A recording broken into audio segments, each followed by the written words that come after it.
Welcome back, episode 38 of the Quiet Man series. I said at the beginning of episode 37 that it was one of my all-time favourite stories, but they are actually coming thick and fast because episode 38 has another one of my favourite stories. This episode is entitled Get Off the Nail and Stop Exciting the Negatives. At this point in my life, I'd had a huge commercial success. I was now the chief executive coach in a big PLC, a big financial services company in the city. And I had work like, God, only a coach can dream of. What it gave me was the freedom to do what I've always liked doing, which is writing. And one of the things I did write at this point in time was The Art of Dealing with Stress. Now, one of the people I knew in my life that did stress extremely well was a chap called Joe. He was a chartered surveyor. And we were on a run one day, and he was moaning about this and moaning about that. And as we were running, I started to tell him a story. Now, my American accent's probably not the best, but I told it in a Southern American drawl. I said, Joe, imagine this. You're walking through this South American city. There's tumbleweeds blowing down the street. And Hank is walking down the street and he sees his mate Earl sitting on the veranda, rocking back and forth in his rocking chair. And Hank goes to Earl, how you doing, Earl? And Earl goes, I'm doing just fine. Hank, how's yourself? Pretty good. And as they're chewing the fat, this dog that's sitting next to Earl on the veranda lets out this almighty howl. And Hank looks at Earl, and Earl looks at Hank, and they carry on chewing the fat. And a few minutes later, the dog lets out another great howl.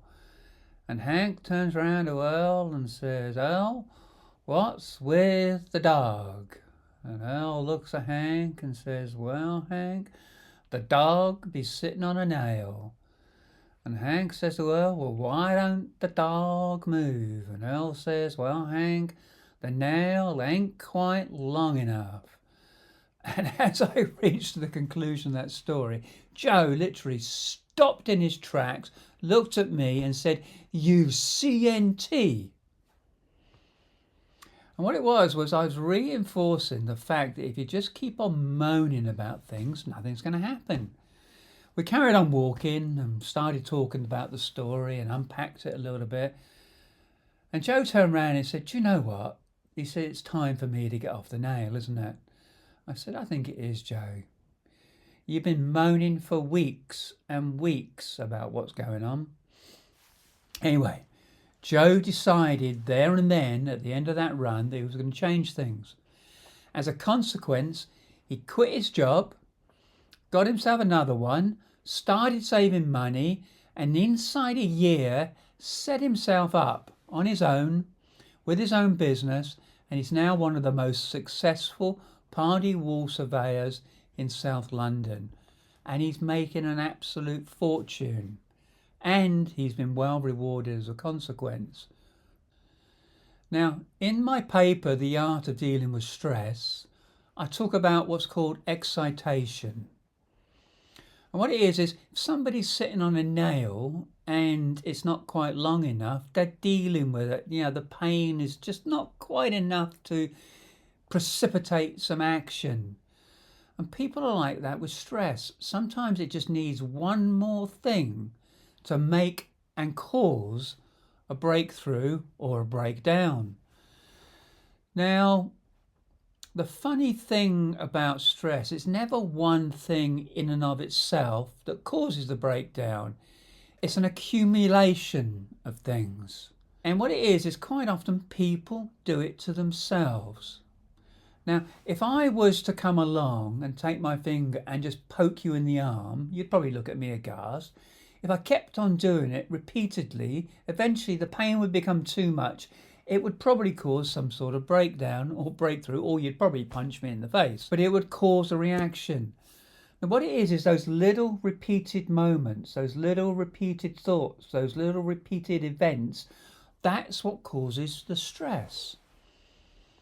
Now, with people, it's all up here. In the physical world, it's structures. Now, there's a famous, go YouTube it, and it's called the Tacoma Straits Bridge. It was back in the 40s. And what it was, they built a bridge across the Tacoma Straits in Washington State. But they failed to recognize that the natural frequencies of the wind coming down the mountains would set this bridge into what was called resonance. At a certain wind speed, it would hit the natural frequency of the bridge and it would cause it to oscillate, which is called resonance. If it's severe enough, it can lead to breakdown like it did with the Tacoma Straits Bridge. It's the same with people. If you keep on exciting the negative, there's a negative in there, you keep on giving it energy, it will magnify, it will get bigger and bigger and bigger until it just takes over. So people quite often do this themselves. The secret to this is to negate the negatives and turn them into positives and diminish that negative energy. Let that negative energy go. So much like Joe getting off the nail and calling me a CNT, what are you doing yourself? What are you doing that's exciting any stress and any anguish in your own life? Sanity is learning how to minimize that, dissipating that, deflecting that, and dealing with it, letting it go. At the end of the day, one of the best pieces of advice, take a deep breath and let it go. I'm going to leave you with a quote that's also in the paper. A French philosopher called Montaigne said, "My life has been full of terrible misfortunes, most of which never occurred." I'm going to leave it there and leave you with that thought. If you've liked this episode, give it the thumbs up, comment on it please, share it with your friends, and I'll see you tomorrow for episode 39. Thank you very much.